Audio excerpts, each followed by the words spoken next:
Ok. Non, je pense que je vais arrêter avec des vidéos. Ok. Bah, si, quand même. On verra s'il y en a d'autres qui viendront ou pas. On a fait témoignage, Boam Solo. On a un peu parlé de ton enfance, de ta famille, Bankokong a évolué. Machallah, vraiment, toujours bien éduqué. On le voit même si c'est les réseaux sociaux. Bi nga amee diplôme ba pare. Da nga jot a dem entreprise wala da nga dugg directement dans le cinéma.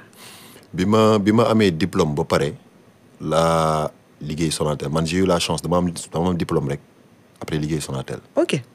Parce que période boobu dañoo nekkoon di wut ay agents. Donc ils étaient un peu en déficit d'agents ma dugaloon sama CV noonu. ci lañ ma woo contacté ma ñëw def entretien noonu lañ ma jëlee. ma nekkoon sur les réseaux nekkoon dans le digital. Je sais pas si j'ai le droit d'en parler, de dire ce que j'ai fait là-bas. Non, vas-y. Ok, donc c'était Orange.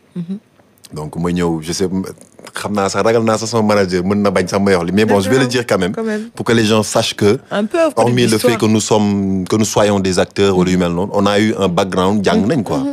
Donc bi ma ñëw Sonatel ñu jël ma comme conseiller digital technique. Donc mooy tout ce qui est réseau internet affaire yooyu gérer ça sur le digital. Moment bi may agsi nag ils étaient en déficit d'agents. D'accord. Fekk ñi ngi dugaloon benn formule bu bees formule bi nag mu yokk flux bi sur les réseaux sociaux. Donc il y a eu beaucoup de flux. Après ñu xool parmi les agents yi nekk technique les techniciens. ñu xool ci ñi nga xam ni ils ont un écrit conversationnel qui est bien. ñu mën a bind normal avec voilà tout ce qui lépp lu ci war quoi. Donc ci noonu lañ ma jëlee man am na keneen tamit ñu ñaar lañ jël ñoo xam ne ay techniciens lañ ñu dugal ñu digital marketing. ñu nekk ay Ibu. Les Ibu sur les réseaux sociaux. yaa nekkoon yaa ñu doon tontu yow. man la waaw. yow Ibu yaa ñu doon tontu sur Twitter. maa ngi nii toog. yaa ñu doon tontu. mais vous aussi vous êtes caché derrière. Ouais, mais ça les gens ils savaient pas. J'ai l'exclusivité, on est bien d'accord. Les gens savaient pas. Alors je vous présente Ibu de la Sonatel. Alors après ça, comment t'as fait pour entrer dans le monde du cinéma? Ouais, après ça, dama gisoon benn bon déjà dama doon seetaan il y a une série Idole. C'est la série qui m'a inspiré. J'ai regardé Idole. De Ivan Prod. Bi ma seetaanee Idole, j'ai vu 2-3 acteurs yoo xam ne leur jeu, franchement, je me voyais ci ñoom. Après, ma def casting, ma gis annonce de casting bi ñu defoon ko en décembre 2018.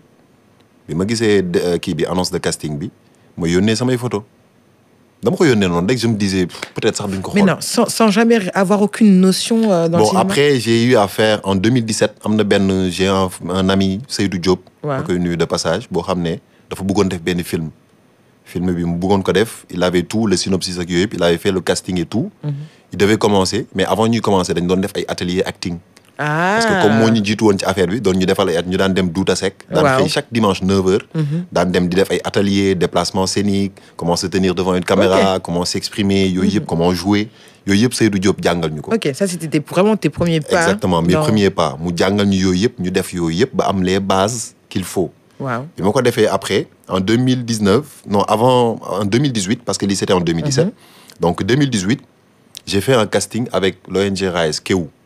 Kéwou production je connais. Donc ñoom ñu doon def moment boobu ñu ngi doon casting pour C'est la vie. ak beneen bu tudd C'est les vagues. C'était une mini-série bu ñu doon def. Les web-séries là pour parler de prévention tout ça là les MST tout ça. Oui. Donc bi ma ñëwee ma def casting bi quand j'ai fait le casting ils m'ont pris pour un personnage. Ok ma ñëw noonu laa commencé ñu doon tourner Île de Ngor chaque jour du lundi au vendredi dañ daan xëy di dem Île de Ngor traversé.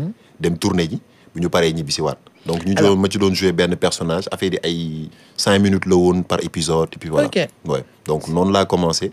Dans le cinéma. Exactement. Et après l'épisode Even Prod. bi ma ñëw Even Prod quand j'ai fait le casting ma toog je pense ci début d'année bi noonu. Ils m'ont appelé ñu woo ma ni ma dañ la soxla ñëwal Even Prod ma ne ok ma dem quand je suis allé ma ñëw toog y avait Ibou Guèye. Y avait Kido je pense y avait Pathé ou Badou ñoom ñëpp fa lañ ne. C'est un noyau. dur Even Prod un noyau dur. Un noyau très dur même. waaw donc ma ñëw bi ma ñëwee ñi may casting bon casting bi de base discussion la woon waxtaan.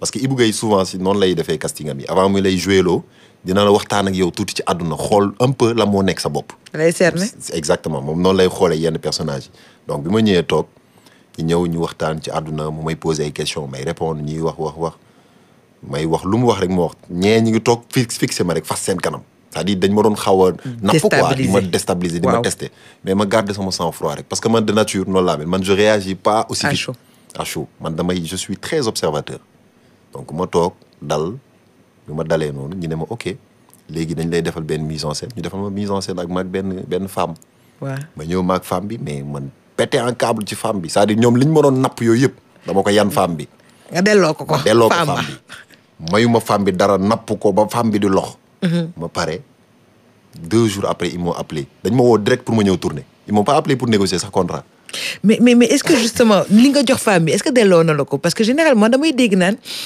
dans le cinéma bu ñu la joxee énergie forcément dañ la koy delloowaat mais exactement loolu mooy tax séquence bi mu naturel loolu mooy neexal séquence mais bu fekkee yow li ngay joxe